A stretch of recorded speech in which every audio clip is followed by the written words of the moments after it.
সোজা বাংলায় সোজা শব্দ যদি আপনাদেরকে বলি যে সরকারি কর্মচারীদের কি করলে চাকরি যাবে, একটা সরকার কতটুকু অ্যাগ্রেসিভ, কতটুকু একেবারে সিরিয়াস তার স্টাফদের কর্মচারীদের উপরে হলে এরকম একটা আইন করতে পারে, যে আইনে আপনি যদি পড়েন আপনার কাছে মনে হবে যে মানে চুন থেকে পান থেকে চুন খসলে একটা সরকারি কর্মচারী চাকরি যাবে।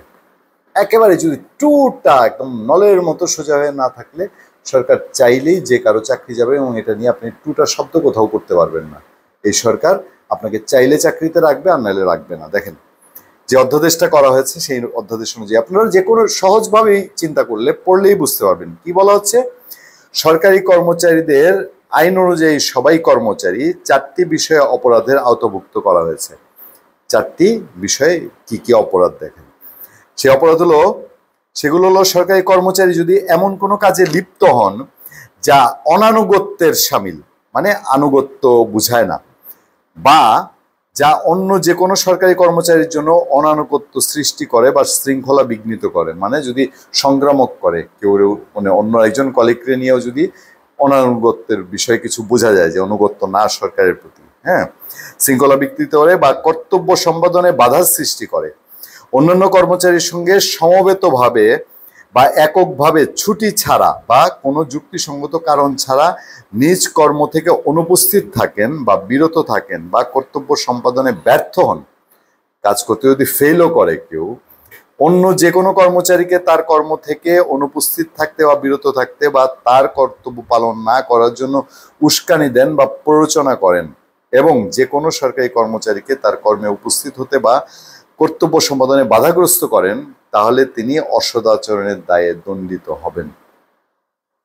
আর কিছু বাকি আছে। ধরেন একটা লোক একটা ফেল করলো, একটা কাজ দিয়েছেন, বস কাজটা পারছে না সে, অথবা আপনারা বলা হলো যে না তুমি তো এই কাজে করো নাই, কিন্তু তোমার কলিগকে তুমি বলছো যে এই কাজটা ঠিক হয়নি, তাহলে তুমি কর্তব্য পালনে অনুৎসাহিত করছো, খাচ্ছে, আপনার চাকরি নাই।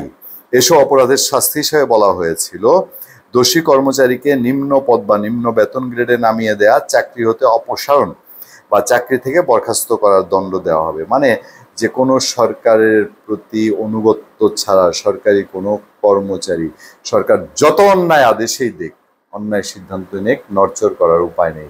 তাহলে যে বলেন জুন জুলাইয়ের আগে এই যে ম্যাজিস্ট্রেট এসে ডিসি এসপি ধরে ধরে আপনারা পানিশমেন্ট দিচ্ছেন, যে এর আগের কি ফেসিবাদের সময় ফেসিবাদের অন্যায় আদেশ মান্য করেছে, তাহলে আপনারা যদি অন্যায় আদেশ ভবিষ্যতে দেন অথবা দিবেন না, এর কি গ্যারান্টি আপনারা দিচ্ছেন?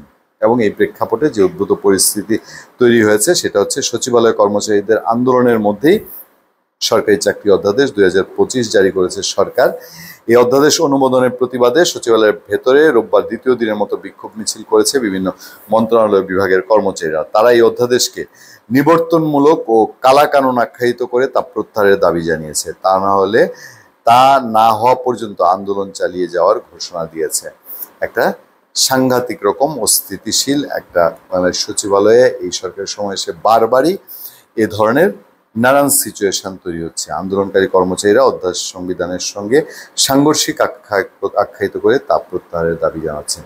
আমরা কোনো ধরনের কোনো কিছুতে উস্কানি দিতে চাই না বা উস্কানিমূলক কথায় যেতে চাই না, সেই দোষে দুষ্ট হতে চাই না, কিন্তু যখন এই ধরনের একটা আইন করা হবে এবং এটা প্রয়োজনটা কি পড়েছে, এখন এই আইনটা করার প্রয়োজন কি? জুন বলতে তো আরো 1 বছর সময়ের কথা বলছেন আপনারা, নির্বাচন দিবেন, তাহলে এই 1 বছরের মধ্যে কি কি গোছানোর জন্য প্রতিটা স্টেপকে এইভাবে একদম আঁকড়ে কি বলে একেবারে ছাই দিয়ে ধরার চেষ্টা করছেন।